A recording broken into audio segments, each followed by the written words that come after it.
Start करने जा रहे हैं हम लोग केमिकल इक्विलिब्रियम।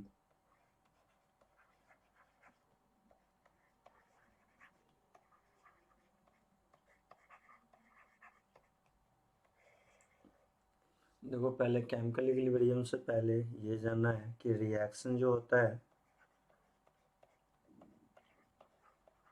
वो दो तरह का होता है। पहला रिएक्शन होता है जिसे कहते हैं इरिवर्सिबल रिएक्शन,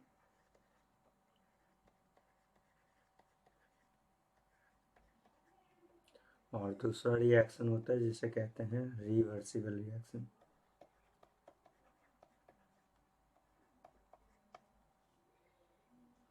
अब बात आता है कि इरिवर्सिबल क्या होता है, रिवर्सिबल क्या होता है। इरिवर्सिबल कहते हैं कि वैसा रिएक्शन जो ओनली वन डायरेक्शन में प्रोसीड करता हो। जस्ट लाइक मान लो कि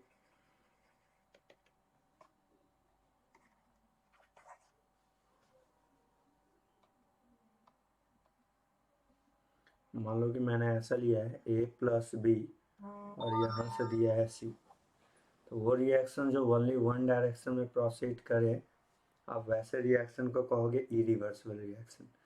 तो कहेंगे कि द रिएक्शन विच प्रोसीड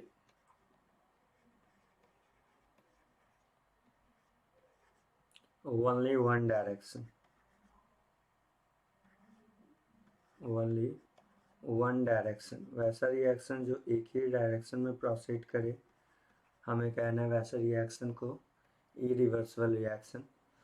और जितना भी आपका रिएक्शन होता है, चाहे वो स्ट्रॉन्ग एसिड हो, स्ट्रॉन्ग बेस हो, वैसे रिएक्शन को आप क्या कहोगे, इरिवर्सिबल। सबसे पहले तो एक एक करके बात करें।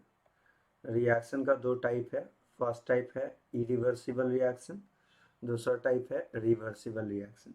इरिवर्सिबल रिएक्शन में रिएक्शन ओनली वन डायरेक्शन में प्रोसीड करता है, और इरिवर्सिबल को डिनोट किया जाता है ये साइन से। अगर कहीं भी ये वाला साइन आपको सिंगल एरो का साइन दिखाई दे रहा हो, तो आपको बोलना है कि वो रिएक्शन आपका इरिवर्सिबल रिएक्शन है। अगेन फिर से बोल रहे हैं, वैसा रिएक्शन जो ओनली वन डायरेक्शन में प्रोसीड करे, the reaction which proceed only one direction.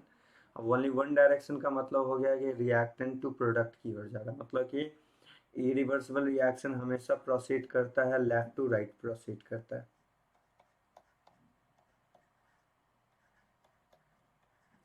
और अगर वैसा रिएक्शन जो ओनली वन डायरेक्शन में जाता हो, वैसे रिएक्शन को हम लोग क्या कहते हैं, इरिवर्सिबल रिएक्शन कहते हैं। अब बात आता है कि रिवर्सिबल रिएक्शन किसको कहते हैं। तो रिवर्सिबल रिएक्शन कहते हैं कि the reaction which proceed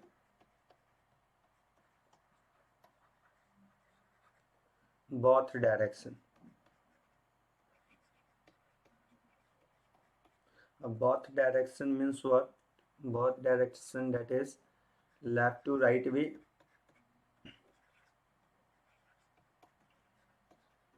and right to left way।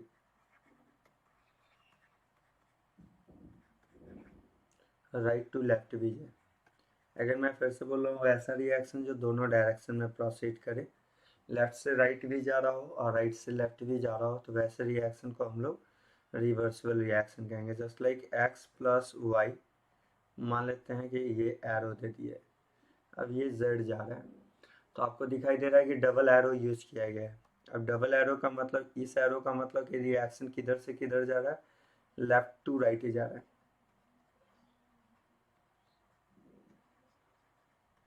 और ये वाले एरो का सेंस हो गया कि रिएक्शन किधर से किधर जा रहा है, आप बोलोगे राइट टू लेफ्ट जा रहा है।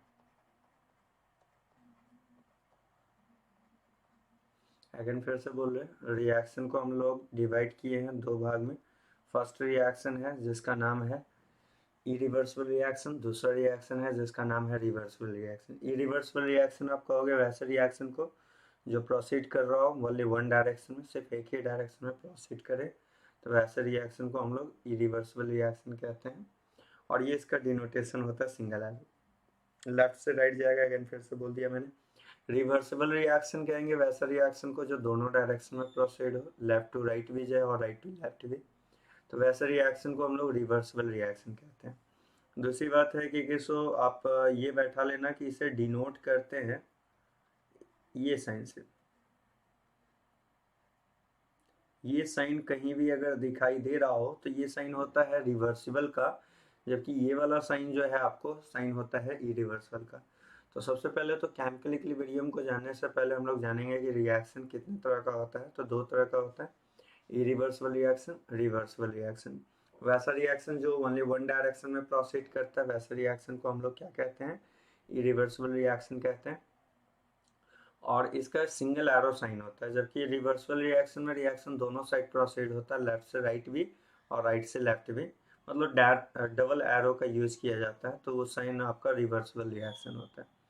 अब चलिए अब आगे की ओर बढ़ते हैं हम लोग, जरा ध्यान से सुनिए। अब जैसा कि बात कर रहे हैं तो थोड़ा सा अच्छा से समझ लें। पहले तो हम लोग इरिवर्सिबल के बारे में अच्छा से देखते हैं। इरिवर्सिबल रिएक्शन में क्या क्या हो सकता है, पहले तो ये बात आता है। सबसे फर्स्ट रिएक्शन की जितना भी स्ट्रॉन्ग एसिड और स्ट्रॉन्ग बेस का जो रिएक्शन होता है उस सब का सब आपका कैसा नेचर का होता है, इरिवर्सिबल नेचर का होता है। तो पहला तो पॉइंट आता है कि all strong acid and strong base reaction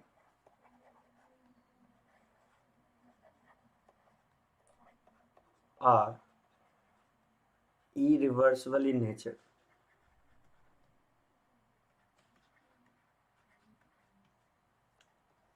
जितना भी स्ट्रॉन्ग एसिड स्ट्रॉन्ग बेस जो रिएक्शन है वो सबका सब आपका इरिवर्सिबल रिएक्शन का एग्जाम्पल होगा। अब जैसे कि मान लो कि मैंने यहाँ पे लिया है, सपोज मैंने लिखा है सल्फ्यूरिक एसिड H2SO4, तो ये एसिड स्ट्रॉन्ग एसिड है और मैंने इसका रिएक्शन करवा दिया है NaOH से। अगर आपको कौन स्ट्रॉन्ग है कौन बेस है इसका आइडिया नहीं है तो अभी फिलहाल ये दिमाग में रखिए कि H2SO4 आपका स्ट्रॉन्ग एसिड है, NaOH आपका स्ट्रॉन्ग बेस है। अब इसका रिएक्शन जैसे ही आपने करवाया तो यहाँ से बनेगा ये Na2SO4 अब प्लस वाटर। मेरे कहने का सेंस, हम रिएक्शन करना नहीं सिखा रहे, हम ये बोल रहे हैं कि कोई भी रिएक्शन जो स्ट्रॉन्ग एसिड और स्ट्रॉन्ग बेस का है, बेस भी स्ट्रॉन्ग एसिड भी स्ट्रॉन्ग अगर रहा तो रिएक्शन इरिवर्सिबल होगा, और अगर रिएक्शन इरिवर्सिबल होगा तो उसमें सिंगल एरो का यूज होगा। मीन्स क्या कहना ये चाह रहे हैं कि अगर कहीं भी स्ट्रॉन्ग एसिड, कोई भी स्ट्रॉन्ग एसिड और प्लस स्ट्रॉन्ग बेस का रिएक्शन लिया जा रहा है तो पता है कि एसिड बेस जब भी रिएक्ट करता है तो क्या फॉर्म होता है, सॉल्ट और प्लस वाटर का फॉर्मेशन होता है। और जब भी स्ट्रॉन्ग एसिड स्ट्रॉन्ग बेस के बीच का रिएक्शन होगा तो वो गारंटी आपका कैसा होगा, इरिवर्सिबल नेचर का होगा। तो सबसे पहले तो ये पता होना चाहिए कि कौन सा रिएक्शन रिवर्सिबल होगा कौन सा इरिवर्सिबल होगा। मैंने बोला क्या था, लेकिन फिर से बोल दे रहे हैं, अगर रिएक्शन सिर्फ एक ही डायरेक्शन में प्रोसीड हो रहा हो, लेफ्ट से राइट प्रोसीड हो रहा हो, और जहाँ पे कहीं भी अगर सिंगल ऐसा एरो यूज हो रहा है तो वो इरिवर्सिबल है, इस तरह का एरो यूज हो रहा है तो वो रिवर्सिबल रिएक्शन है। अब कुछ टर्म्स आपको दिमाग में रखना है, जस्ट लाइक कि कोई भी स्ट्रॉन्ग एसिड स्ट्रॉन्ग बेस के बीच का जो रिएक्शन होता है वो रिएक्शन आपको इरिवर्सिबल नेचर का होता है। ये बैठा लीजिए, जस्ट लाइक आप मान लो कि मैंने स्ट्रॉन्ग एसिड को लिखना है अगर हमें, तो स्ट्रॉन्ग एसिड में क्या क्या ले सकते हैं, चलिए ये भी देख लीजिए। मान लो कि मैंने लिया है यहाँ पे sulphuric acid H2SO4 HClO4 HNO3, ठीक है ना, जो ऑक्सी एसिड में आ रहा है, ठीक है ना, H2SO4 HClO4 HNO3 इस तरह से। और अगर स्ट्रॉन्ग बेस में की बात करें तो स्ट्रॉन्ग बेस में आप यहाँ पे चाहो तो ये भी ले सकते हो, HCl भी ले सकते हो, HBr भी ले सकते हो, HI भी ले सकते हो। अच्छा, स्ट्रॉन्ग बेस की अगर मैं बात करूँ तो स्ट्रॉन्ग बेस में आप क्या करोगे, स्ट्रॉन्ग बेस में आप सिंपल सा लिखोगे NaOH का यूज करोगे, ठीक है ना। तो ये रिएक्शन जो है वो कभी भी स्ट्रॉन्ग एसिड और स्ट्रॉन्ग बेस के बीच में जो रिएक्शन हो रहा है तो आपको कहना है NaOH है, KOH है, ये सब स्ट्रॉन्ग बेस है, CaOH का हॉल्ट वाइज है, तो ये सब आपका स्ट्रॉन्ग बेस है। और ये रिएक्शन हमेशा कैसा नेचर का होता है, इरिवर्सिबल नेचर का होता है। तो जब भी कभी अगर आपको स्ट्रॉन्ग एसिड और स्ट्रॉन्ग बेस मिल जाए तो वो आपका इरिवर्सिबल नेचर का होता है। पहले तो ये प्रॉपर्टी बैठा लीजिए, धीरे धीरे आपको खुद ही आइडिया हो जाएगा कब कैसे होगा। बस पहला पॉइंट आपको ये दिमाग में रखना है कि स्ट्रॉन्ग एसिड और स्ट्रॉन्ग बेस जब भी रिएक्शन में पार्टिसिपेट कर रहा है तो वो नेचर रखेगा इरिवर्सिबल, और इरिवर्सिबल रखेगा तो गारंटेड है कि साइन ऐसा यूज होगा, तो ये रिएक्शन इरिवर्सिबल नेचर का होता है। अब आगे की ओर बढ़ते हैं, जरा ध्यान से समझना है। अब अगला आता है कि जितना भी कंबसन रिएक्शन है, ऑल कंबसन रिएक्शन जो है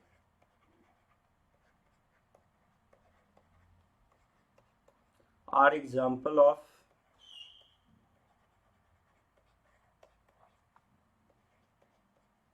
irreversible रिएक्शन।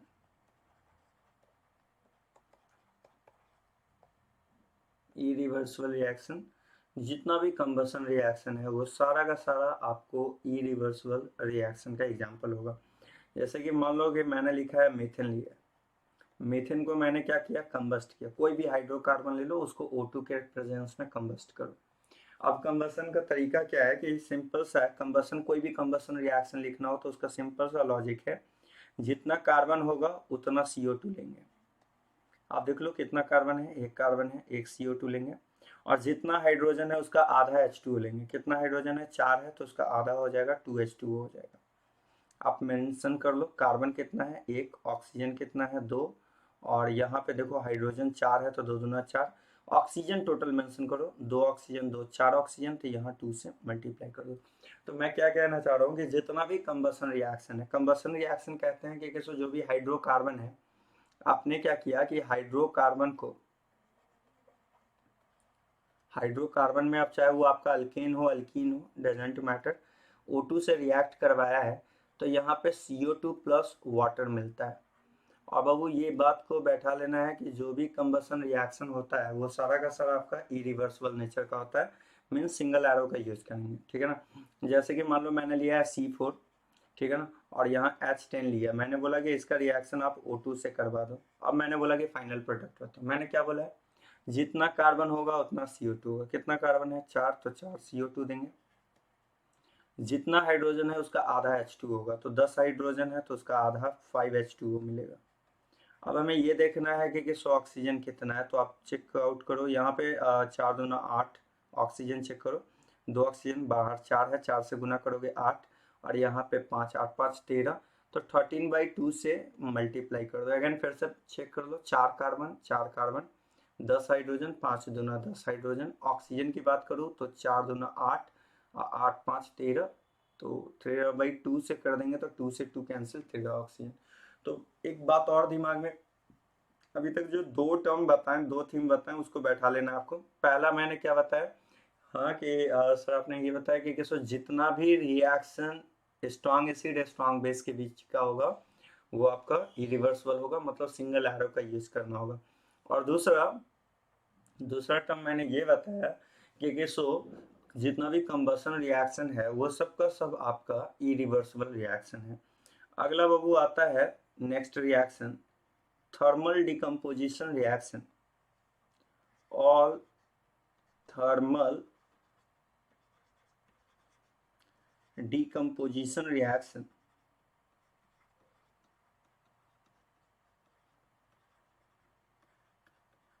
आर, जितना भी थर्मल डिकम्पोजिशन रिएक्शन है वो सब का सब आपको इरिवर्सिबल रिएक्शन का एग्जांपल होता है। अब ये बार बार बोल रहे हैं कि इरिवर्सिबल, जैसे ही बोलेगा तो याद रखना है सिंगल एरो यूज होने वाला है, इरिवर्सिबल का डिनोटेशन होता है, और रिवर्सिबल में डबल एरो का यूज करना होता है। इरिवर्सिबल कहते हैं सिंपली वैसा रिएक्शन जो लेफ्ट से राइट भी जा रहा है और राइट से लेफ्ट भी आ रहा है, जबकि इरिवर्सिबल में वैसा नहीं होता, वो ओनली वन डायरेक्शन में जाता है, लेफ्ट से राइट की ओर जाता है। अब एक एक कर करके सारे पे बात करते हैं। सबसे पहले जो जो टर्म्स बता रहे हैं उसको आप समझो। मैंने क्या बताया, जितना भी थर्मल डिकम्पोजिशन रिएक्शन है वो सबका सब आपका इरिवर्सिबल रिएक्शन है। जैसे कि मान लो मैंने क्या किया कि मेटल कार्बोनेट ले लिया और मेटल कार्बोनेट को हीट कर रहे हैं, तो जितना भी मेटल कार्बोनेट होता है वो टूटने के बाद मेटल ऑक्साइड प्लस CO2 देता है। अब ये कैसा है, इरिवर्सिबल। अब जितना में आप सबको नहीं बोलोगे, जैसे कि अगर मैं बात करूँ अल्कली मेटल की, तो अल्कली मेटल में आपको पता है कि अल्कली मेटल में क्या क्या आता है। अल्कली मेटल में M के जगह क्या आएगा, लिथियम आएगा, सोडियम आएगा, पोटेशियम आएगा, और सीजियम आएगा। तो ये बात को आपको बैठा लेना है कि जो आपका सोडियम से लेके पोटेशियम, रुबिडियम, सीजियम, इसका जो कार्बोनेट होता है, मेटल कार्बोनेट होता है,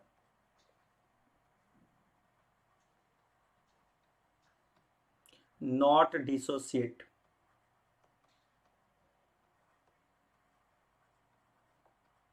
ऑन हीटिंग, ऑन किस पे, हीटिंग पे।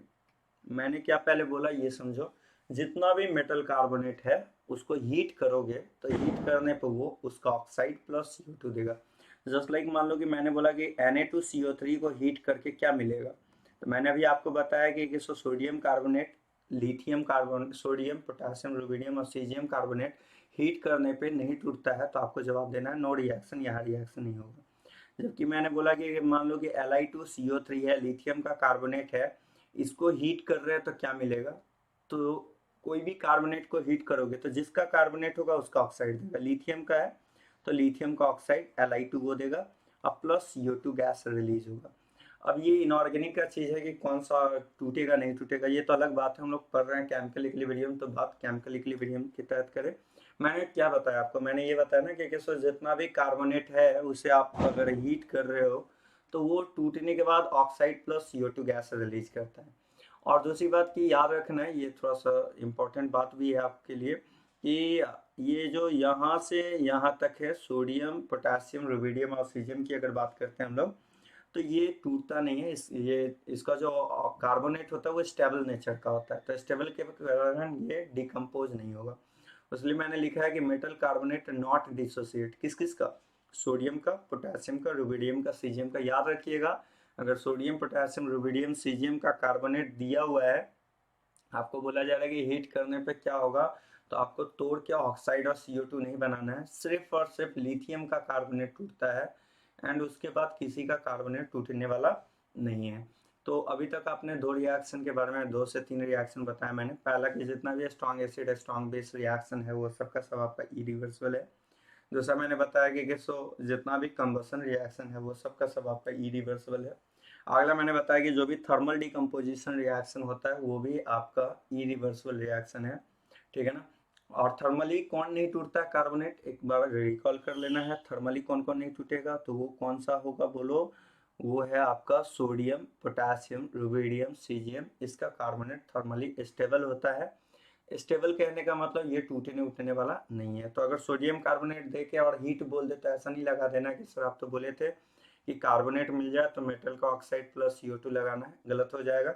क्योंकि सिर्फ और सिर्फ किसका कार्बोनेट नहीं टूटेगा, सोडियम का, पोटेशियम, रुबिडियम, सीजियम, इसका नहीं टूटेगा, बाद बाकी जो भी मिल रहा है उसको तोड़ देना। एंड टू द पॉइंट बात करें तो जो भी थर्मल डिकम्पोजिशन, भाई मेरे ये जो साइन होता है, ये वाला जो बाबू साइन होता है, ये हीट का साइन होता है।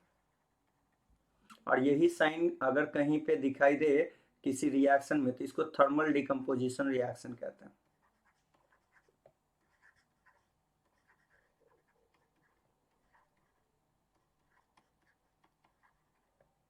मैंने क्या बोला, अगेन फिर से बोल रहा हूं मैं, ये साइन आपको डेल्टा का साइन दिखाई दे किसी भी रिएक्शन के ऊपर तो ये हीट का साइन होता है और ये थर्मल डिकम्पोजिशन रिएक्शन को शो करने वाला है। तो ठीक है, ये बात तो समझ में आ गया होगा। अब आगे की ओर बढ़ते हैं, जरा ध्यान से सुनिएगा। अब अगला जो टर्म आता है कि एक टर्म और समझ लेना है, उसके बाद फिर हम लोग आगे बढ़ेंगे। अगला ये है कि जितना भी आपका,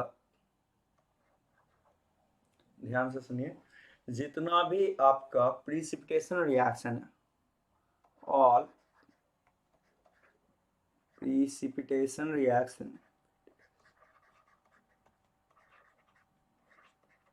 आर एग्जाम्पल ऑफ,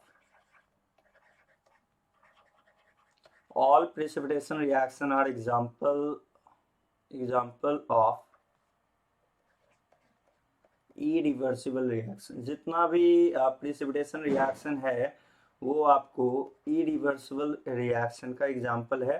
ये भी बात को बैठा लेना है कि जो भी प्रिसिपिटेशन रिएक्शन होगा वो सारा का सारा, जैसे कि मान लो मैंने एक क्वेश्चन लिया है, मैंने बोला कि सो आप एक काम करो, सिल्वर नाइट्रेट है AgNO3, इसका रिएक्शन आप करवा दो KCl के साथ। तो देखो बाबू, ये बना लेगा KNO3 का फॉर्मेशन करेगा और यहाँ पे AgCl का PPT बन जाएगा। जिस रिएक्शन में PPT बनता है उसका ये साइन होता है, नीचे की ओर एरो लगा रहे तो वो साइन होता है प्रिसिपिटेशन का। ऐसा साइन अगर कहीं दिखाई दे रहा हो तो आपको बैठा लेना है, this is the sign of PPT। PPT in the sense precipitation. और मैंने क्या बोला, जितना भी प्रिसिपिटेशन रिएक्शन है वो सारा का सारा आपका इरिवर्सिबल रिएक्शन का एग्जांपल है। तो अगेन आपको सारा बात समझ में आ गया होगा कि रिएक्शन को मैंने दो भाग में बांटा है। फर्स्ट रिएक्शन था आपका इरिवर्सिबल, सेकंड था रिवर्सिबल। इरिवर्सिबल रिएक्शन मैंने कहा वैसा रिएक्शन जो सिर्फ ओनली वन डायरेक्शन में जा रहा हो, लेफ्ट से राइट जा रहा हो, तो वैसे रिएक्शन को इरिवर्सिबल कहते हैं। और वैसा रिएक्शन जो दोनों डायरेक्शन में जा रहा हो, लेफ्ट से राइट भी और राइट से लेफ्ट भी, वैसे रिएक्शन को रिवर्सिबल कहते हैं। मैंने बताया था कि सिंगल एरो कहीं भी अगर आपको ऐसा एरो दिखाई दे रहा है तो वो इरिवर्सिबल का साइन को शो करता है, जबकि अगर कहीं ऐसा एरो दिखाई दे रहा है तो वो रिवर्सिबल के साइन को शो करता है। Double arrow stand for reversible nature and a single arrow stand for irreversible nature.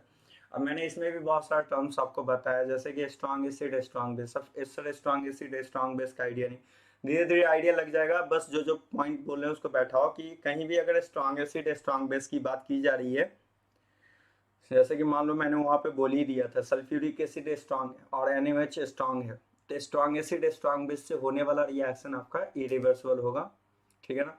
उसके बाद मैंने बोला कंबशन रिएक्शन आपका इरिवर्सिबल होगा, थर्मल डिकम्पोजिशन रिएक्शन आपका इरिवर्सिबल होगा, प्रिसिपिटेशन रिएक्शन आपका इरिवर्सिबल नेचर का होगा। अब आइए आगे की ओर बढ़ते हैं, थोड़ा सा रिवर्सिबल की बात करते हुए फिर आगे बढ़ेंगे। ध्यान से देखना है आपको। सबसे पहले बात आता है कि रिवर्सिबल रिएक्शन की बात करते हैं हम लोग। रिवर्सिबल रिएक्शन,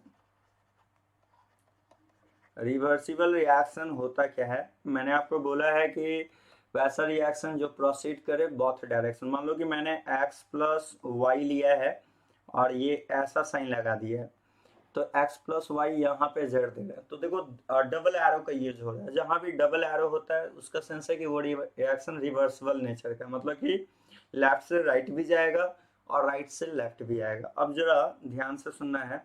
सबसे पहले तो मैं आपको बता दूं कि रिवर्सिबल रिएक्शन टू टाइप्स का होता है। रिवर्सिबल रिएक्शन का जो है टू टाइप्स होता है। फर्स्ट टाइप होता है जिसको कहते हैं फॉरवर्ड रिएक्शन। पहला जो टाइप होता है उसे कहते हैं फॉरवर्ड रिएक्शन, और दूसरा जो टाइप होता है उसे कहते हैं बैकवर्ड रिएक्शन। मैंने क्या बोला पहले उस बात को समझो। और रिवर्सिबल रिएक्शन दो तरह का होने वाला है। फर्स्ट जो है वो है फॉरवर्ड रिएक्शन पहला, और दूसरा रिएक्शन जो है वो है बैकवर्ड रिएक्शन। तो दो तरह का रिवर्सिबल होता है, फॉरवर्ड और बैकवर्ड। भाई मेरे ये फॉरवर्ड का मीनिंग क्या होता है, फॉरवर्ड रिएक्शन का मीनिंग क्या होता है? फॉरवर्ड रिएक्शन सिंपल मीनिंग है वैसा रिएक्शन जो आपको लेफ्ट से राइट जा रहा हो उसे कहेंगे फॉरवर्ड रिएक्शन। मतलब कि प्रोसीड लेफ्ट टू राइट, वैसा रिएक्शन जो लेफ्ट से राइट जाए उसे हम लोग फॉरवर्ड कहेंगे। और अगर मैं बात करूं बैकवर्ड रिएक्शन का, तो रिएक्शन विच प्रोसीड, ठीक है ना, राइट टू लेफ्ट, जो राइट से लेफ्ट डायरेक्शन में आ रहा हो उसे हम लोग बैकवर्ड रिएक्शन कहेंगे। मतलब आपके पास ओवरऑल अगर बात करो तो दो नेचर का रिएक्शन है, पहला है फॉरवर्ड जो कि लेफ्ट से राइट जाएगा, दूसरा है बैकवर्ड जो कि राइट से लेफ्ट आएगा। अब जैसे कि मान लो ना मैंने लिखा है सपोज x प्लस वाई, ऊपर ही मैंने एक एग्जांपल दिया आपको, और मैंने लिखा कि सो ये z में जा रहा है। तो आप थोड़ा सा फोकस करो, जरा ध्यान से देखना। ये वाला जो साइन आपको दिखाई दे रहा है, ये साइन को आप फोकस करो। ये साइन आपको क्या दिखाई दे रहा है? ये साइन आपको दिखाई दे रहा है, ये जो एरो ऐसे करके जा रहा है, मतलब ये लेफ्ट से राइट की ओर एरो जा रहा है, लेफ्ट टू राइट जा रहा है। और लेफ्ट टू राइट जा रहा है तो ऊपर वाला जो एरो है वो फॉरवर्ड को शो कर रहा है। और नीचे देखो एरो जो है आपको किधर से किधर जा रहा है, राइट से लेफ्ट जा रहा है, तो ये आपका एरो राइट टू लेफ्ट जा रहा है। और ऐसे रिएक्शन को बैकवर्ड रिएक्शन कहते हैं। मैंने क्या बोला कि दो एरो है, एक एरो आपको दिखाई दे रहा होगा कि राइट लेफ्ट से राइट जा रहा है, सॉरी, तो ऐसे रिएक्शन को आप फॉरवर्ड कहोगे, और नीचे वाला जो एरो आपको दिखाई दे रहा है वो राइट से लेफ्ट जाता हुआ दिखाई दे रहा है, तो वैसे रिएक्शन को बैकवर्ड रिएक्शन कहेंगे। अब आप हमें ये बताओ ना कि फॉरवर्ड के लिए अगर बात कर रहे हैं तो जो रिएक्शन जिधर जाता है वो आपका प्रोडक्ट का काम करता है। तो आप हमें बस ये बता देना कि अगर मैं बात करूं फॉरवर्ड रिएक्शन की, तो फॉरवर्ड के लिए अगर बात करें तो जिधर से जिधर जाएगा वो आपका रिएक्टेंट। जरा ध्यान से देखिएगा, x प्लस वाई आपको हम ऐसे समझा रहे हैं, ये आपका सिंगल एरो है और ये z का काम कर रहा है। मेरे कहने का सेंस पहले समझो, आप क्या कहना चाह रहे हैं। मैं ये कहना चाह रहा हूँ आपको कि ये जो आप देखो रिएक्शन किधर से किधर जा रहा है, x प्लस वाई मिलके z की ओर जा रहा है, तो जिधर जाता है वो प्रोडक्ट होता है और जिधर से जाता है वो रिएक्टेंट होता है। x और y से जा रहा है z की ओर, तो x y हो गया हमारा रिएक्टेंट और z हमारा हो जाएगा प्रोडक्ट। अगेन फिर से मैं बात करूं, अगर मान लो मैंने बोला कि आप ऐसा करो कि x प्लस वाई, बैकवर्ड में देखो एरो किधर की ओर आ रहा है, z से आ रहा है, z से आ रहा है। मैंने बोला ना कि जिधर की ओर फाइनली जा रहा है वो आपका प्रोडक्ट है और जिधर से जा रहा है वो आपका रिएक्टेंट है। आप हमें ये बताओ किधर की ओर आ रहा है, एक्स और वाई की ओर आ रहा है, तो एक्स और वाई की ओर जो एरो आ रहा है जिधर जा रहा है, किधर जा रहा है, एक्स वाई की ओर, तो एक्स वाई आपका प्रोडक्ट होने वाला है। और z का फंक्शन क्या होगा, z का फंक्शन रिएक्टेंट का होगा। मतलब थोड़ा सा आप फोकस करो तो एक चीज दिखाई देगा, फॉरवर्ड के लिए रिएक्टेंट क्या हो गया। अगर हम बात करें कि फॉरवर्ड रिएक्शन के लिए, तो आप बोलोगे फॉरवर्ड के लिए सर रिएक्टेंट एक्स और वाई है, जबकि बैकवर्ड के लिए रिएक्टेंट क्या है, जेड है। तो हम लोग रिवर्सिबल रिएक्शन में बाबू किसी को रिएक्टेंट प्रोडक्ट नहीं कह सकते, ये नहीं कहेंगे कि लेफ्ट वाला रिएक्टेंट होगा राइट वाला प्रोडक्ट होगा। वो तो नेचर पे डिपेंड कर रहा है कि कैसा रिएक्शन का नेचर है, वो फॉरवर्ड है या बैकवर्ड जा रहा है। अगर फॉरवर्ड रिएक्शन की बात करेंगे तो फॉरवर्ड रिएक्शन के लिए जो लेफ्ट वाला होगा वो रिएक्टेंट होगा, राइट वाला होगा प्रोडक्ट। अगर बैकवर्ड रिएक्शन की बात करेंगे तो बैकवर्ड के लिए जो राइट वाला होगा वो रिएक्टेंट और लेफ्ट वाला होगा वो प्रोडक्ट। सिंपल सा मीनिंग बताएं, हम लोग ये नहीं कह सकते हैं। हम एक बार फिर से बोल दे रहे हैं, नोट करके इस बात को बैठा लीजिएगा कि in case of reversible reaction,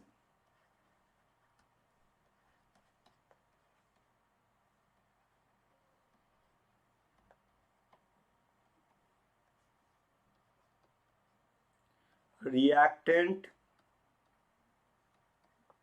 oblique product can be decided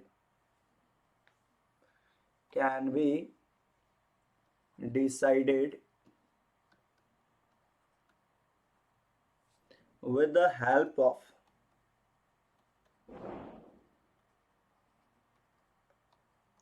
nature of reaction। ये नेचर ऑफ रिएक्शन का मीनिंग क्या है, नेचर ऑफ रिएक्शन का मीनिंग मेरे कहने का सेंस ये है कि आप ऐसे समझो कि अगर फॉरवर्ड की बात कर रहे हैं तो फॉरवर्ड वाले के लिए आप इसको ऐसे समझो, अगर हम फॉरवर्ड की बात करें तो फॉरवर्ड रिएक्शन के लिए लेफ्ट कंपोनेंट हमारा रिएक्टेंट का काम करेगा और राइट कंपोनेंट हमारा प्रोडक्ट का काम करेगा। जबकि अगर मैं बैकवर्ड रिएक्शन की बात करूं, बैकवर्ड रिएक्शन की बात करूं तो उस केस में जो लेफ्ट कंपोनेंट है वो हमारा प्रोडक्ट का काम करने वाला है और जबकि राइट कंपोनेंट वाला हम लोग के लिए रिएक्टेंट का काम करने वाला है।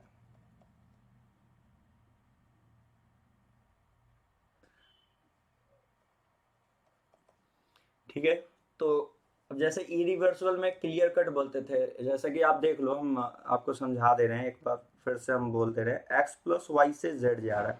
अब बताओ सिंगल एरो है, अब हमें आप बताते जाओ, सिंगल एरो है तो ये रिएक्शन का नेचर कैसा होने वाला है। सिंपल सी बात, आप बोलोगे सर ये रिएक्शन इरिवर्सिबल नेचर का है, गारंटेड है। अब सर पता है इरिवर्सिबल में आप बोलोगे कोई लोचा ही नहीं है, जो लेफ्ट साइड में होगा वो हमारा रिएक्टेंट का काम करने वाला है और जो राइट साइड में है वो हमारा प्रोडक्ट का काम करने वाला है। इसमें आप क्विकली बोल सकते हो, जो आप बचपन से पढ़ते आए हो कि लेफ्ट साइड वाले को रिएक्टेंट कहते हैं, राइट साइड वाले को प्रोडक्ट कहते हैं। जबकि अगर मान लो कि मैंने ऐसा बोला, सपोज मैंने बोला कि एक रिएक्शन ले लिया है N2+3H2, मैंने बोला ये 2NH3 दे रहा है। पहले तो आप हमें ये बता दो सिंपल वे में कि ये रिएक्शन को देख के आपके दिमाग में क्या आ रहा है, रिवर्सिबल है या इरिवर्सिबल है। तो आप बोलोगे सर यहाँ पे 2 एरो का यूज हो रहा है, देखो ऊपर वाला में सिंगल एरो यूज हुआ, यहाँ 2 एरो यूज हुआ, तो कंफर्म है सर कि ये रिएक्शन हमारा रिवर्सिबल नेचर का है। अब रिवर्सिबल नेचर का है तो इसमें हम लोग क्या डिस्कशन क्या करेंगे, क्या बोलेंगे इसके बारे में। तो रिवर्सिबल नेचर का है तो इसके बारे में हम लोग 2 बात बोलेंगे कि अगर हम बात कर रहे हैं लेफ्ट से राइट, तो यहाँ पे रिएक्टेंट और प्रोडक्ट की बात करें तो क्या करेंगे हम लोग, बोलेंगे कि अगर लेफ्ट से राइट जा रहे हैं तो लेफ्ट टू राइट वाले को हम लोग कहते हैं, जो रिएक्शन लेफ्ट से राइट जाता है उसे कहते हैं फॉरवर्ड रिएक्शन। और अगर फॉरवर्ड की बात करोगे तो फॉरवर्ड वाले के लिए N2 और H2 आपका रिएक्टेंट का काम करता है, और NH3 की बात करोगे तो NH3 आपका प्रोडक्ट का काम करता है। जबकि अगर हम यहीं पे, मैंने बोला ना अभी तो समझाया आपको कि सो अगर लेफ्ट से राइट जाएगा तो वो रिएक्शन आपका क्या होगा, फॉरवर्ड, और राइट से लेफ्ट आएगा तो वो बैकवर्ड। अब फॉरवर्ड के लिए लेफ्ट वाला को रिएक्टेंट कहते हैं, तो लेफ्ट साइड में देख लो आपको क्या दिखाई दे रहा है, N2 और H2, ये रिएक्टेंट होगा। राइट साइड में क्या दिखाई दे रहा है आपको, NH3, ये प्रोडक्ट का काम करेगा। जबकि यहीं पे अगर मैं बात करूँ कि सो राइट से लेफ्ट की बात कर रहा हूँ, तो आपको पता है ना कि राइट टू लेफ्ट जो जाता है उसको हम लोग कहते हैं, वैसा रिएक्शन जो इसमें राइट से लेफ्ट जाता है उसे बैकवर्ड रिएक्शन कहते हैं। और बैकवर्ड वाले में मैंने आपको क्लियर कट बोला है कि जो आपका लेफ्ट साइड होगा वो प्रोडक्ट होगा।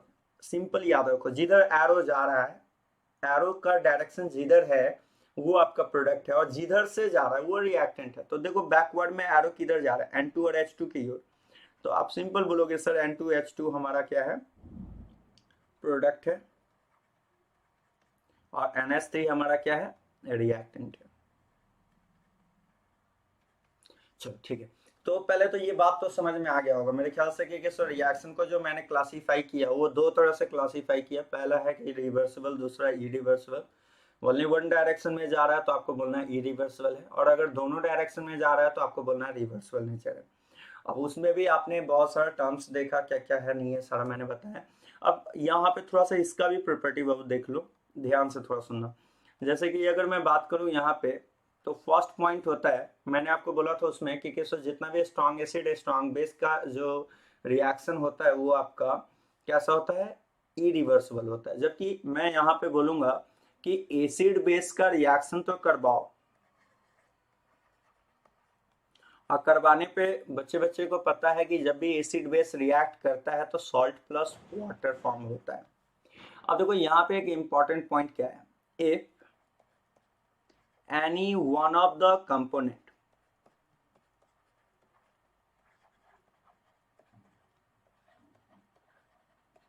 either acid और बेस वीक रहा तो वैसी स्थिति में रिएक्शन आपका रिवर्सिबल नेचर का होगा।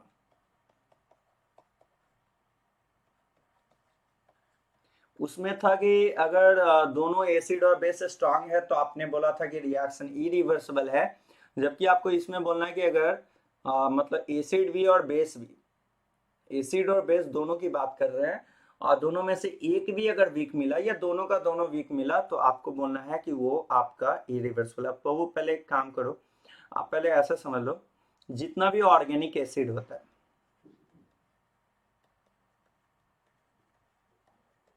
वो आपका वीक एसिड का काम करता है, वीकर एसिड है।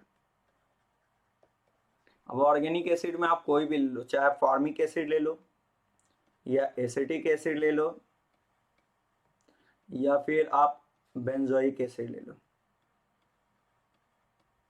ये सब का सब वीकर एसिड का काम करता है, वीक एसिड है। दूसरी बात की अगर बेस की बात करें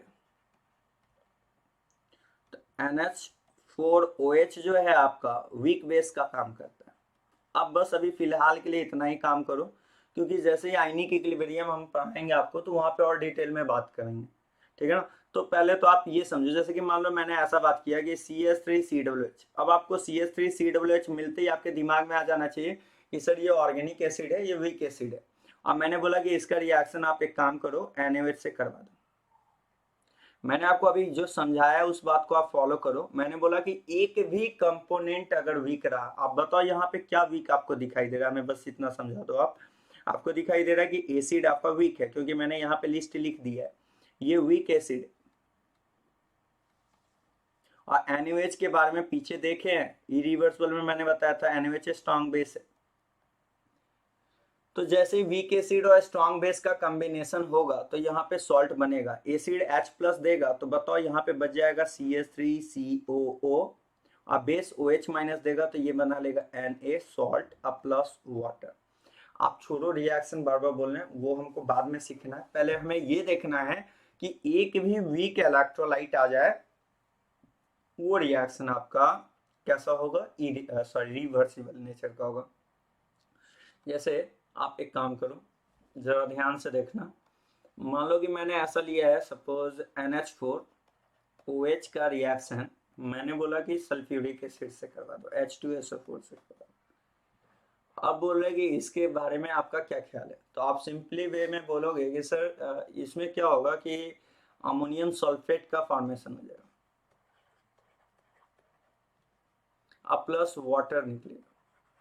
मैंने बोला ना कि अगर एक भी ammonium hydroxide NH4OH clear cut अभी लिख दिए हैं, ये वीक बेस है और H2SO4 स्ट्रॉन्ग एसिड है। एक भी अगर वीक मिल गया, आप रिएक्शन पे फोकस न करके आप पूरा पहले नेचर पे फोकस करो कि एक भी वीक मिल गया चाहे एसिड या वीक, तो वो रिएक्शन आपका रिवर्सिबल नेचर का होता है, और रिवर्सिबल का साइन होता है डबल एरो। अगेन फिर से मैं बोल रहा हूँ, जरा ध्यान से देखो। मान लो मैंने लिखा है CH3COOH, इसका रिएक्शन मैंने बोला अमोनियम हाइड्रोक्साइड से करवा दो NH4OH। अब बताओ इसके बारे में क्या कहोगे, तो आप बोलोगे सर बनने वाला प्रोडक्ट होगा CH3CONH4 अब प्लस वाटर बनेगा। तो ये भी रिएक्शन आपका कैसा है, रिवर्सिबल है। क्यों रिवर्सिबल है, क्योंकि एसिड क्या है, वीक एसिड है। WA का मतलब वीक एसिड, WB का मतलब शॉर्टली लिख दिए हैं वीक बेस। और एक भी कंपोनेंट अगर वीक मिल रहा है तो बाबू आपको बोलना है कि वो रिएक्शन आपका कैसा नेचर का होगा, रिवर्सिबल है। अच्छा एक चीज और, जैसा कि थर्मल डिकम्पोजिशन रिएक्शन मैंने बताया था कि सो आपको कैसा नेचर का होता है, वो नेचर मैंने आपको बताया था इरिवर्सिबल होता है। लेकिन एक बात बैठा लेना कि एक thermal decomposition reaction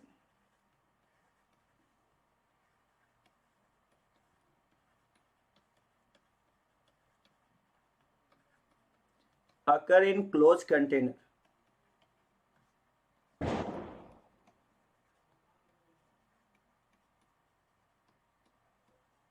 then a reaction will be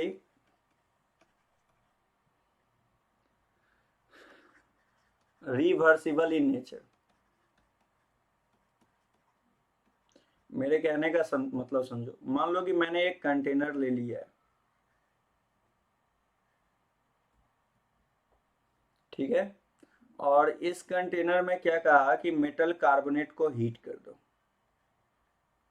यहां से आपको पता है मेटल ऑक्साइड प्लस CO2 मिल रहा है। अगर ये ओपन कंटेनर है, खुला हुआ बर्तन है, तो ये आपका रिएक्शन इरिवर्सिबल नेचर का होगा, मतलब सीधा लेफ्ट से राइट ही जाएगा। जबकि सेम रिएक्शन मैंने लिया है,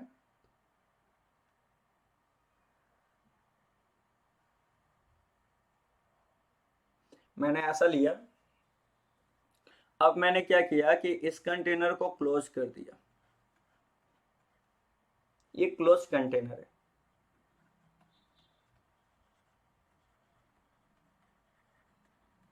अब अगर क्लोज कंटेनर है तो मेटल कार्बोनेट को अगर आप हीट कर रहे हो तो हीट करने पे बनने वाला प्रोडक्ट होगा metal oxide plus CO2।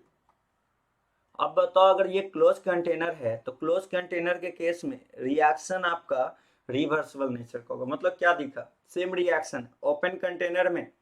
Actually क्यों ऐसा होता है, ओपन कंटेनर में गैस एस्केप कर जाता है तो सिंपल सी बात है कम जाएगा, लेकिन अगर क्लोज कंटेनर है तो गैस बाहर नहीं निकल पाएगा, तो उसके बीच में इक्विलिब्रियम का साइन आ जाएगा। फिर सेकंड बोल रहे हैं, अगर कोई भी thermal decomposition reaction open container की बात की जाएगी तो वो आपका इरिवर्सिबल नेचर को होल्ड करेगा, याद रखिएगा इरिवर्सिबल। जबकि अगर क्लोज कंटेनर में होगा तो रिएक्शन का नेचर रिवर्सिबल होगा। चलिए, तो मेरे ख्याल से आपको बात समझ में आया होगा। रिएक्शन का मैंने दो टाइप्स बताया है। फर्स्ट टाइप है आपका इरिवर्सिबल, सेकंड टाइप है रिवर्सिबल। वैसा रिएक्शन जो दोनों डायरेक्शन में जा रहा हो, लेफ्ट से राइट भी, राइट से लेफ्ट भी, वैसे रिएक्शन को रिवर्सिबल कहते हैं। रिवर्सिबल रिएक्शन में दो टाइप्स मैंने बताया, पहला फॉरवर्ड, दूसरा बैकवर्ड। मैंने आपको बोला है क्लियर कट, याद रखिएगा। पहले तो इस साइन पे डिनोट कीजिए, अगर ये साइन आपको दिखाई दे रहा है तो ये इरिवर्सिबल है, और अगर आपको ये डबल एरो का साइन कहीं दिखाई दे रहा है तो वो साइन आपका रिवर्सिबल नेचर का है। उसके बाद ढेर सारा मैंने प्रॉपर्टी बताया है, प्लीज आप कंफ्यूज ना हो कि रिएक्शन में सर पता कैसे चलेगा स्ट्रॉन्ग एसिड स्ट्रॉन्ग बेस, वो सब आगे पता चलने वाला आपको जब पढ़ाएंगे। तो अभी बस प्रॉपर्टी को आप फोकस करो, आगे खुद ब खुद सारा टर्म्स क्लियर होते चला जाएगा। अब जैसे आपने यहाँ पे देखा, ये इंपॉर्टेंट पॉइंट है, यही थर्मल डिकम्पोजिशन रिएक्शन एक जगह इरिवर्सिबल है, दूसरी जगह रिवर्सिबल है, तो वो कैसे डिसाइडेड होगा? वो सिंपल सी बात है, अगर कंटेनर हमारा ओपन रहेगा तो इरिवर्सिबल होगा, कंटेनर हमारा क्लोज कंटेनर रहा तो वो हमारा रिवर्सिबल होगा। अब सुनना है जो बात बोलने वाले हैं, ध्यान से देखिएगा, पहले बात को अच्छा से समझिए। अब बात आता है, जो नोट का पॉइंट आता है बाबू, वो पॉइंट क्या आता है सो समझो। जितना भी आपका जो भी रिएक्शन जो आप पढ़े हो रिवर्सिबल, जितना रिवर्सिबल रिएक्शन है वो सारा का सारा केमिकल इक्विलिब्रियम का एग्जांपल है। ऑल रिवर्सिबल रिएक्शन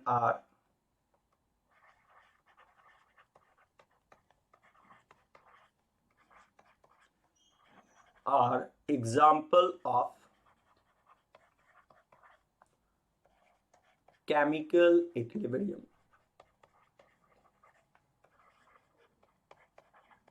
मतलब कैसे रिएक्शन को केमिकल इक्विलिब्रियम कहेंगे? जो रिवर्सिबल हो या इरिवर्सिबल, तो रिवर्सिबल होगा, याद रखिएगा।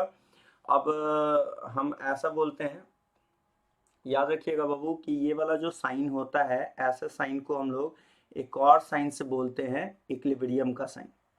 ये साइन को इक्विलिब्रियम का साइन कहा जाता है। EQLBM लिख दिए, ये शॉर्ट लिए इक्विलिब्रियम को। ये साइन आपका इक्विलिब्रियम का साइन होता है। अब जो बात बोलना चाह रहे हैं उसको समझना, केमिकल इक्विलिब्रियम होता क्या है?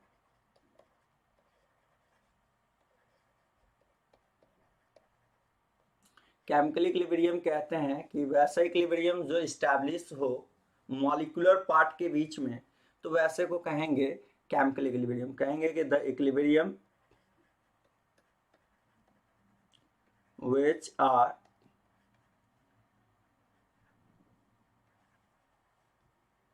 established between molecular part is known as chemical equilibrium. अब बात को समझो अच्छा से, सारा बात क्लियर हो जाएगा। मैंने क्या बोला, वैसा इक्विलिब्रियम, इक्विलिब्रियम का साइन मैंने बोल दिया डबल एरो इक्विलिब्रियम का साइन होता है। अगर डबल एरो मॉलिक्यूलर पार्ट के बीच में लग रहा है तो आपको कहना है वो रिएक्शन आपका केमिकल इक्विलिब्रियम होगा। जैसे N2 + 3H2, मान लो मैंने ऐसा लगा दिया, ये दे दिया है 2NH3, तो अब हमें ये बताओ ना, ये N2 क्या है? मॉलिक्यूल है। H2 क्या है? मॉलिक्यूल है। तो इधर भी क्या है? मॉलिक्यूलर पार्ट है, इधर भी मॉलिक्यूलर पार्ट है, और राइट साइड में भी आपको कैसा पार्ट दिखाई दे रहा है? मॉलिक्यूलर पार्ट दिख रहा है। अब मैंने क्या आपको समझाया कि वैसा रिएक्शन, वैसा इक्विलिब्रियम जो इस्टेब्लिश हो किसके बीच में? मॉलिक्यूलर पार्ट के बीच में, तो आप उसे क्या कहोगे? केमिकल इक्विलिब्रियम कहोगे। मॉलिक्यूलर पार्ट के बीच में अगर इक्विलिब्रियम इस्टेब्लिश हो रहा है तो आपको कहना है कि वो आपका एग्जाम्पल होगा किसका? केमिकल इक्विलिब्रियम का होगा, ठीक है ना। तो आपको तो इक्विलिब्रियम समझ में आ ही गया होगा कि किसे कह रहे हैं नहीं कह रहे हैं। लेकिन फिर से मैंने जो आपको टर्म्स जो भी बताया है, मेरे ख्याल से आपको समझ में आया होगा कि रिएक्शन का क्या क्या टाइप्स बताया। पहला तो बताया दो तरह का, रिवर्सिबल, इरिवर्सिबल। रिवर्सिबल होता है वैसा रिएक्शन जो दोनों डायरेक्शन में जाता है, लेफ्ट से राइट भी, राइट से लेफ्ट भी, तो उसे रिवर्सिबल कहते हैं। वैसा रिएक्शन जो ओनली वन डायरेक्शन में जाता हो, मतलब कि लेफ्ट से राइट ही जाता हो, उसे इरिवर्सिबल कहते हैं। प्रॉपर्टी मैंने बता दिया है कि इरिवर्सिबल रिएक्शन में जितना भी स्ट्रॉन्ग एसिड, स्ट्रॉन्ग बेस का जो रिएक्शन होता है वो इरिवर्सिबल होता है। थर्मल डिकम्पोजिशन रिएक्शन इरिवर्सिबल होता है। अगर आपको कंबसन रिएक्शन की बात करें तो वो इरिवर्सिबल होता है। प्रिसिपिटेशन रिएक्शन आपका इरिवर्सिबल रिएक्शन होता है। रिवर्सिबल में मैंने सिंपल सा वे बताया आपको कि डबल एरो यूज होगा। रिएक्शन दो तरह का होगा रिवर्सल, फॉरवर्ड बैकवर्ड। लेफ्ट से राइट जाएगा तो फॉरवर्ड, राइट से लेफ्ट आएगा तो बैकवर्ड। फिर मैंने बताया कि फॉरवर्ड रिएक्शन में आपको क्या होगा, वो भी मैंने टर्म समझाया है। फॉरवर्ड रिएक्शन में सिंपल सा लॉजिक है कि जब भी कभी अगर बात की जाएगी फॉरवर्ड रिएक्शन में, तो याद रखिएगा कि रिएक्शन लेफ्ट से राइट जाएगा, राइट वाला आपका प्रोडक्ट होगा, लेफ्ट वाला रिएक्टेंट होगा। बैकवर्ड में राइट से लेफ्ट जा रहा है, जहां जा रहा है वो प्रोडक्ट होगा और उसके बाद वाला रिएक्टेंट होगा। मैंने आपको ढेर सारा टर्म्स भी समझाया कि एक भी वीक इलेक्ट्रोलाइट हो जाए, चाहे एसिड हो या बेस हो या दोनों का दोनों वीक रहा, तो वैसी स्थिति में आपको बोलना है कि रिएक्शन का जो नेचर होगा बाबू, वो आपका रिवर्सिबल नेचर का होगा, रिएक्शन रिवर्सिबल नेचर का होगा। अगेन फिर से मैंने आपको ये तो बता दिया था कि रिवर्सिबल कब होगा। अब फिर मैंने ये भी बताया था कि ओपन कंटेनर में अगर कोई भी रिएक्शन है तो वो कैसा नेचर का होने वाला है, नहीं होने वाला है, ठीक है ना। और डबल एरो कहीं भी साइन मिल रहा है तो वो साइन आपका किसका साइन है, रिवर्सिबल का साइन है। तो ठीक है, तो ये तो हो गया। अब आगे की ओर बढ़ते हैं।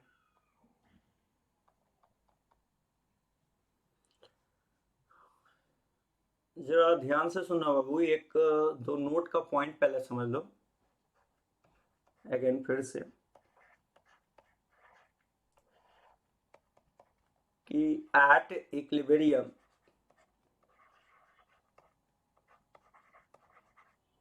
इक्विलिब्रियम पे दो इंपॉर्टेंट पॉइंट है। पहला पॉइंट कि मतलब दो जो काफी इंपॉर्टेंट पॉइंट आने वाला है वो ये कि एट इक्विलिब्रियम रेट जो होगा वो रेट इक्वल होता है।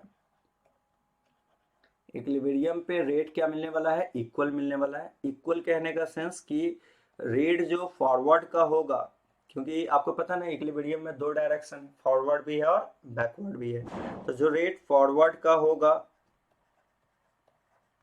वही रेट बैकवर्ड का होगा।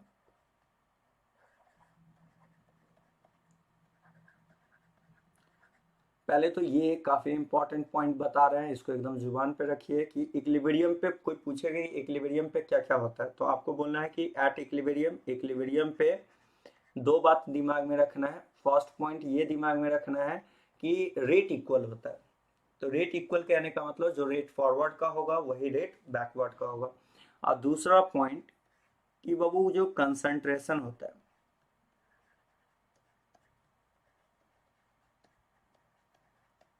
कंसंट्रेशन कांस्टेंट होता है। क्या बोला, रेट इक्वल कंसंट्रेशन कांस्टेंट। अब सर ये कंसंट्रेशन क्या होता है, तो जिनको नहीं पता थोड़ा सा साइड में समझ लीजिए। कंसंट्रेशन बाबू कहते हैं मोलरिटी को। कंसंट्रेशन किसको कहते हैं, मोलरिटी को कहते हैं, या इसी का एक और नाम होता है एक्टिव मास भी होता है। कंसंट्रेशन का ही नाम है मोलरिटी या एक्टिव मास। अच्छा, दूसरी बात कि इसको कैपिटल एम से डिनोट किया जाता है मोलरिटी को, जिसका फॉर्मूला होता है मोल सॉल्यूट, ऊपर में मोल सॉल्यूट का डालना होता है और डिवाइडेड बाय वॉल्यूम सॉल्यूशन का लीटर में।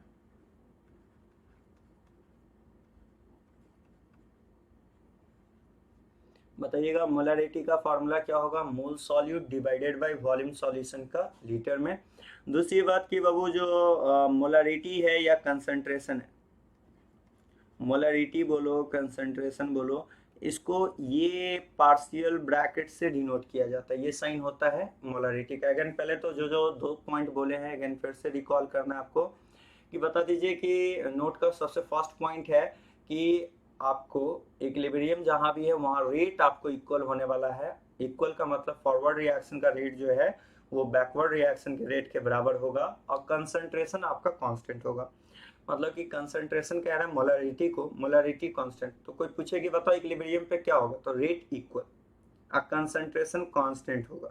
ठीक है ना, मतलब कि सेम वे में वो चेंज होगा। जैसे कि मान लीजिए कि अगर मैं ऐसे बोल रहा हूँ कि 4 से 8 गया, 8 से 12 गया, 12 से 16 गया, बताइए चेंज कितना का है, 4 का।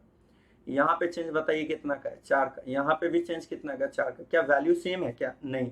लेकिन ये चेंज जो आ रहा है वो सेम में आ रहा है, तो सेम में आ रहा है तो इसे कांस्टेंट करें। लेकिन अगर मान लीजिए कि रेट की बात करें, कहीं बोले ये 2 है, फिर ये 2 है, फिर ये 2 है, फिर ये 2 है, अब बताइए डिजिट सेम आ रहा है, तो सेम डिजिट आ रहा है तो इसे कहेंगे सेम है। और यहाँ पे चेंज अगर सेम पैटर्न में आ रहा है तो इसे कांस्टेंट कह रहे हैं। तो रेट इक्वल होगा। मान लीजिए कि इसका अगर 50 है तो इसका भी रेट 50 होगा। ठीक है ना, तो इसको कह रहे हैं इक्वल। और कांस्टेंट का मतलब चेंज की बात कर रहे हैं। अगर चेंज आपको कांस्टेंट मिल रहा है तो उसे कहेंगे। तो बताइए कि सो इक्विलिब्रियम पे क्या कहिएगा, 2 पॉइंट, रेट इक्वल, कंसंट्रेशन आपका कांस्टेंट होने वाला है। अब चलो यहाँ पे 2 इंपॉर्टेंट टर्म पढ़ने वाले हैं बाबू, जरा ध्यान से समझना। एक टर्म आता है law of mass action, law of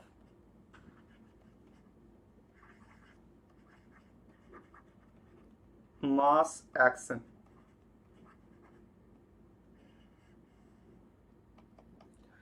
क्या कहता है लॉ ऑफ मास एक्शन, क्या कहता है लॉ ऑफ मास एक्शन, कहता है कि फर्स्ट पॉइंट कि रेट ऑफ रिएक्शन जो होता है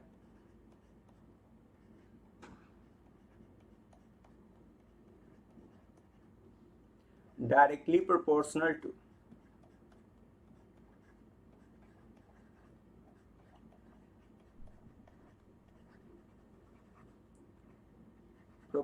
to concentration of each reactant. मैंने अभी बताया था ना, कंसंट्रेशन किसे कह रहे हैं, एक्टिव मास को, या उसी को मोलरिटी भी कहा जाता है। मैंने बोला rate of reaction directly proportional to concentration of each reactant.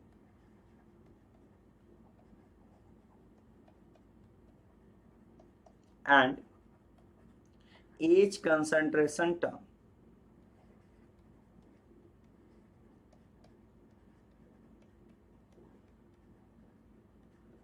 raised some power।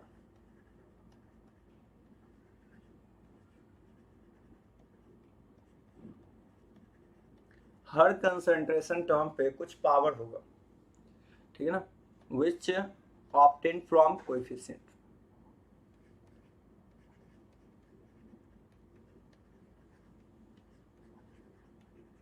अब बात को समझा रहे हैं, पहले आप इसको ध्यान से समझो, क्लियर हो जाएगा।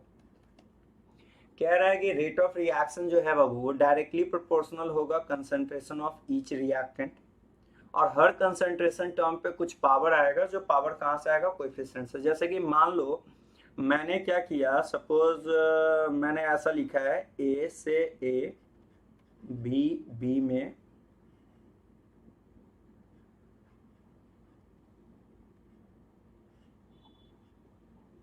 सी सी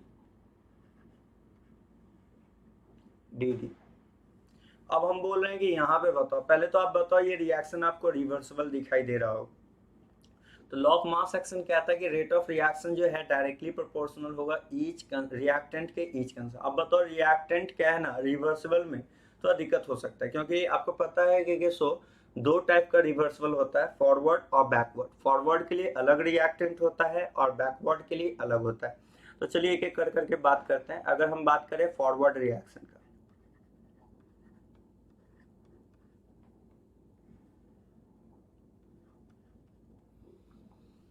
मैंने आपको बताया कि फॉरवर्ड रिएक्शन में जो लेफ्ट साइड होता है वो रिएक्टेंट होता है। तो आप क्या लिखोगे, रेट फॉरवर्ड। आर एफ का मतलब हो गया रेट फॉरवर्ड, डायरेक्टली प्रोपोर्शनल। ये बाबू ये जो साइन होता है ये प्रोपोर्शनल का साइन होता है।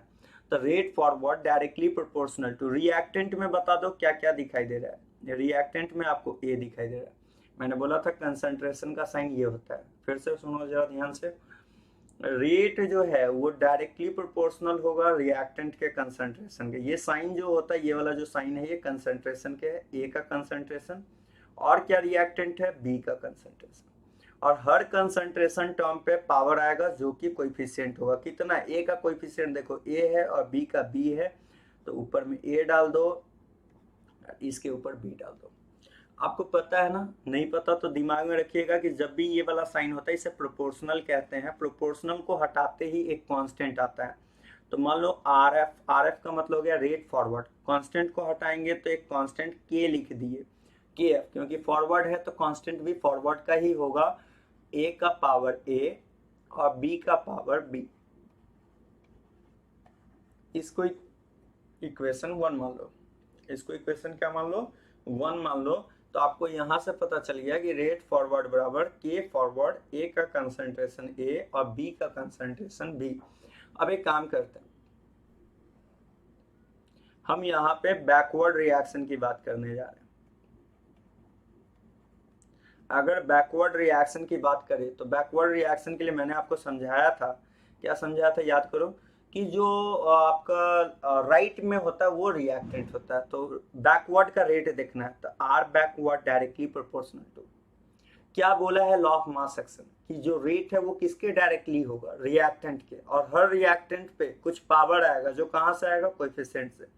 फॉरवर्ड के लिए हमारा रिएक्टेंट राइट वाला था, मैंने पीछे समझाया है कौन रिएक्टेंट होगा। बैकवर्ड के लिए जो हमारा रिएक्टेंट होगा वो हमारा राइट वाला, फॉरवर्ड के लिए लेफ्ट वाला रिएक्टेंट राइट, और बैकवर्ड के लिए राइट वाला। तो अब बताओ बैकवर्ड के लिए हमारा रिएक्टेंट कौन होगा, एक तो सी होगा, एक आपका डी होगा। अब मैंने बोला ना, अभी समझाया ना कि हर कंसंट्रेशन टर्म पे पावर आएगा जो कोएफिशिएंट, सी के आगे देखो कोएफिशिएंट सी है और डी के आगे कोएफिशिएंट डी है। अब बताओ ये प्रोपोर्शनल को हटाओगे तो एक कांस्टेंट दोगे, मैंने दे दिया यहाँ के बी का मतलब हो गया rate constant for backward reaction, और ये आप यहाँ पे ले लो सी का पावर सी और यहाँ ले लो डी का पावर डी। बहू एक काम करो, इसको इक्वेशन 2 ले लो, ये यार डी है, थोड़ा सा एरर हो रहा है, आप इसको चेंज कर लो, ठीक है ना। तो ये ले लो डी। अब एक काम करते हैं हम लोग, इस दोनों को ये करते हैं एक साथ, जरा ध्यान से देखिएगा। अभी आपने देखा कि सर फॉरवर्ड वाले के लिए, फॉरवर्ड रिएक्शन के लिए हम लोग के पास रेट का वैल्यू आया था, रेट फॉरवर्ड बराबर के फॉरवर्ड, ए का कंसंट्रेशन ए और बी का कंसंट्रेशन बी। जबकि बैकवर्ड रिएक्शन के लिए हम लोग के पास आया है आर बैकवर्ड बराबर के बैकवर्ड इनटू बताओ सी का कंसंट्रेशन सी और डी का कंसंट्रेशन डी। चलो अब एक काम करो बाबू, ये तो हो गया, आपको पता है ना के फॉरवर्ड, के एफ का मतलब क्या हो गया, के एफ कह रहे हैं रेट कांस्टेंट, के एफ किसको कह रहे हैं, रेट कांस्टेंट फॉरवर्ड का, रेट कांस्टेंट किसका बोलो, एक मिनट रुक जाइए,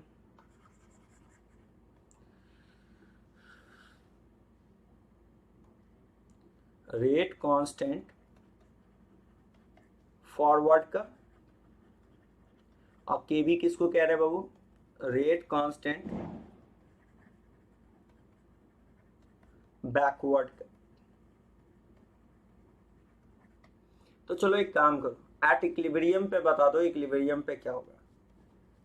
इक्विलिब्रियम पे सिंपल सा होगा कि मैंने आपको बताया था कि रेट इक्वल होता है, इक्विलिब्रियम पे क्या इक्वल होता है, रेट इक्वल होता है। तो रेट इक्वल होता है तो किस किस का रेट इक्वल होगा, आपको बताओ रिवर्सल में कितने तरह का रेट पड़े हो आप, दो, एक तो फॉरवर्ड का बात की हो, दूसरा बैकवर्ड का। तो रेट फॉरवर्ड बराबर रेट बैकवर्ड। बताओ फॉरवर्ड कितना है, आर एफ का वैल्यू बता दो कितना आप निकाल के लाए, के एफ, ए का कंसंट्रेशन पावर ए, बी का कंसंट्रेशन पावर बी बराबर आर बी का वैल्यू बता दो, कैसे लिखोगे, के बी, सी का कंसंट्रेशन पावर सी, डी का कंसंट्रेशन पावर डी, यही लिखोगे ना, क्योंकि आप पढ़े हो इक्विलिब्रियम पे रेट जो है आपस में क्या होता है, इक्वल होता है, तो हमने क्या कर दिया, इसे इक्वल कर दिया। अब जरा ध्यान से देखना बाबू, आपको एक बात बता दें कि के एफ बाई में के बी, के फॉरवर्ड बाई में के बैकवर्ड को लोग के इक्विलिब्रियम के नाम से जानते हैं, ये फॉर्मूला बैठा लीजिएगा। फिर से बोल रहे हैं के इक्विलिब्रियम, इक्विलिब्रियम कांस्टेंट अगर कोई पूछे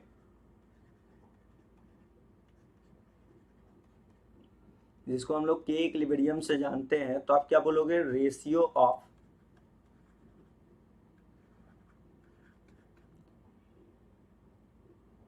के एफ एंड के बी।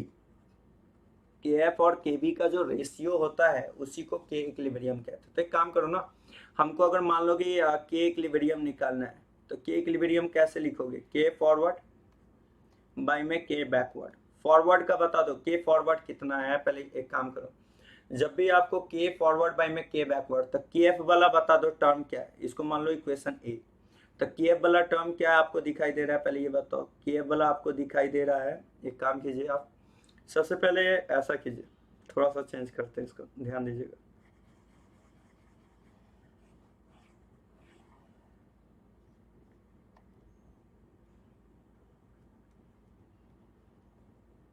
ये आपका के बैकवर्ड है।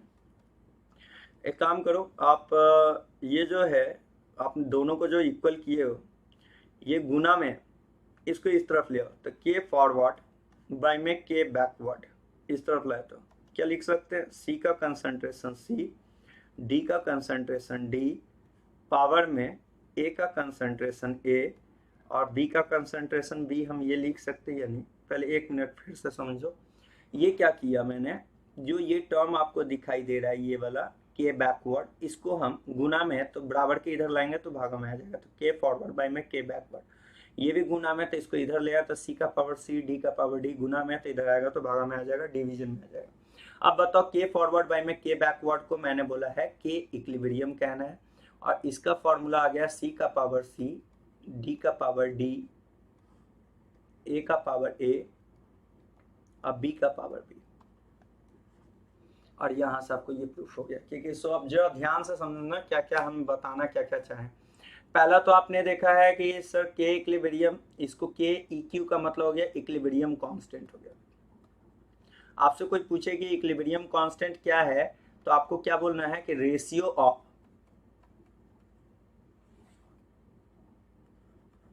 के एफ एंड के बी को ही हम लोग के इक्विलिब्रियम कहते हैं। और जिसका फॉर्मूला आपको एकदम हर हालत में जुबान पे रखना है कि के इक्विलिब्रियम होता है के फॉरवर्ड बाय में के बैकवर्ड होता है। तो बाबू इसके साथ आपको ये बात समझ में आ गया होगा कि कैसे कैसे क्या होता है। एक बार हम इस पे और सारा टर्म्स पहले हम समझाते हैं, पहले रुक जाइए जरा ध्यान से देखिए। तो एक काम करते हैं, आज हम यहीं पे छोड़ते हैं, अगले क्लास फिर से रिकॉल करेंगे। आज के लिए इतना पे ही छोड़ो, इसको अच्छा से आप देख लेना, फिर से अगले क्लास इस चीज़ को हम रिकॉल करेंगे। And happy Diwali. अच्छा से पढ़ाई कीजिए, जो भी फोन बैच वाले हैं अच्छा से रिवाइज करना है। और हम लोग का क्लास 15 तारीख से स्टार्ट होने वाला है, मंडे से, ठीक है ना। तो आज के लिए इतना ही, ठीक है, ओके बाय।